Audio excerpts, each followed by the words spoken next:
sitä iltaa, kun lauloit karaokea. Siinähän istui ne kaksi naista. Tapasin sen pienemmän myöhemmin. Mentiin melkein naimisiin. Miksi te menneet? Hukkasin puhelinnumeron. Miksi et kysy numerotiedustelusta? En tiedä nimeä.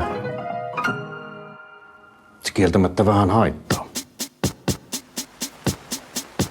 Olen vankina täällä ikuisesti, myös hautausmaata kiertävät aidat, kun päättyisi viimein maallinen pesti. Mut syvempään kuitenkin maahan vain kaivat, pidän sinusta, mutten itseäni siedä.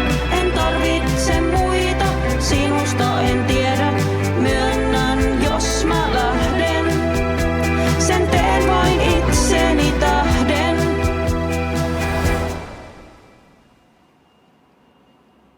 Mitäs nyt? Haluaisitko elokuviin?